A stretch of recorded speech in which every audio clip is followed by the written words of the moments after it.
Welcome, everyone. You're listening to Westchester Talk Radio, being produced by Shark Creative. Today is Health Talk, brought to you by White Plains Hospital. So happy to be with you today.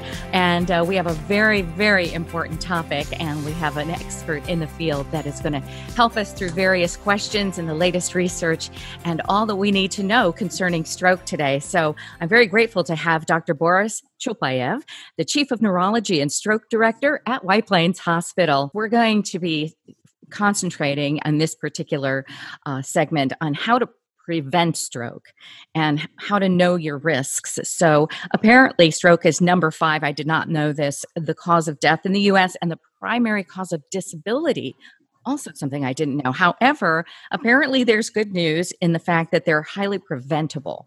So up to 80% of strokes can be prevented, making it the leading cause of preventable disability. This is, again, good news. Doctor, explain how, please. Great. So thank you for having me again. Let's start off by defining what stroke is. Stroke is when a blood vessel is occluded with a certain clot. They can travel from the heart, from the leg, or forms in the brain itself and prevents the blood flow to a certain part of the brain. Another cause of stroke is possible blood vessel that bursts, causing bleeding around the brain.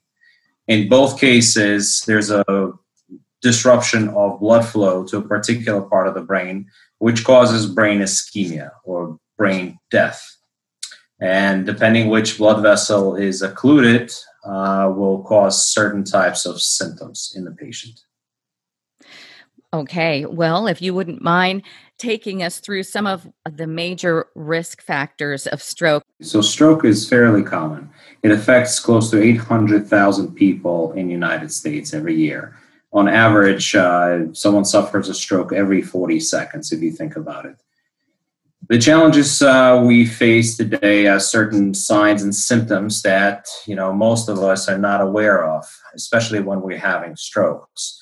At times, we don't even know that we're having a stroke until somebody else looks at us and says, hey, something is wrong with your face or your arm, or you're not making any sense. So stroke is still the primary disability in the United States. And, identifying these certain signs will be crucial for patients, and identifying them fast is the most important thing.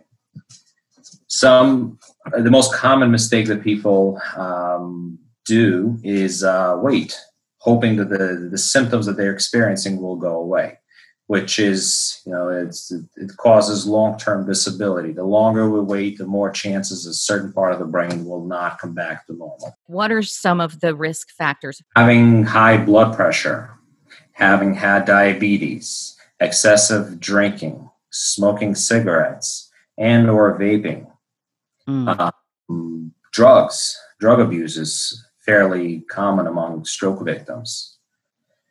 Certain lifestyles such as being inactive, sitting at home and eating unhealthy foods such as very high caloric intake full of sugar and salt predisposes you to strokes. The highest out of all, I would say, has to be high blood pressure.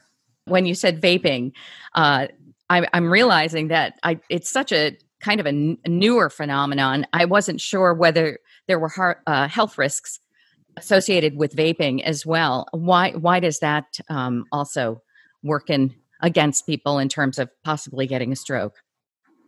So vaping is similar to smoking. You're getting a certain amount of nicotine in your body. Nicotine itself tends to damage blood vessels, but also the carbon monoxide that we tend to inhale and retain also damages the blood vessels, which in terms elevates our blood pressure, which is the highest risk for strokes.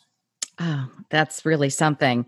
So basically, if you have some just basic good habits in your life, exercising, eating healthy food, and not ingesting any type of smoke or anything like that. I recently heard of this person was having, this young child was on the school Zoom doing their school remotely, and the grandmother in the background, the teacher could see that the grandmother who was helping the child on the Zoom call was having signs of stroke, and the grandmother didn't know it, but the teacher did. So what would some of those indicators be for somebody who's just with someone on either a Zoom call or in person? Right. Excellent question. So some important signs and symptoms that we need to watch out for. There's a very good acronym for it. It's B FAST. B as in boy, E as in Edward, F as in fast, A as in apple, S as in Sam, T as in Tom. So B stands for balance, which is dizziness, coordination, inability to balance yourself when you're walking or trying to reach for something. E stands for eyes, inability to see out of one or both eyes. F for face, experiencing facial weakness or uneven smile. A stands for arm. If you have weakness in particular arm, doing certain tasks, inability to raise both arms equally. And S stands for speech, slurring speech or not making sense when you're speaking. And T stands for time. The sooner you realize the symptoms, and the sooner you can seek medical attention, the sooner you can potentially reperfuse that part of the brain and regain function again. The sooner you can call 911 and seek medical attention, like I said, the more likelihood you can return back to normal. That's amazing. And I think apparently that grandmother who the teacher saw having the symptoms indeed was saved. Her life was saved because she got help early enough. And I guess that's a really important factor. So be fast. Good to know and good to remember. Other risk factors, I'm wondering, you hear that heart attacks are higher occurrence in men.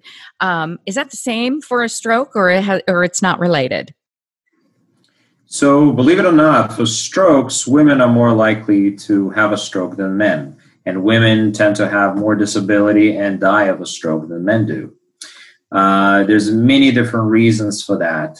Above age 55, our stroke risk increases tenfold with every decade.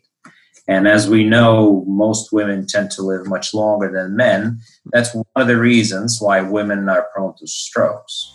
My guest is Dr. Boris Chulpayev, and he is the Chief of Neurology and Stroke Director at White Plains Hospital, teaching us some very, very important information about stroke and the awareness of it. We'll be back with more. This is Health Talk from White Plains Hospital. I'm Laura Smith.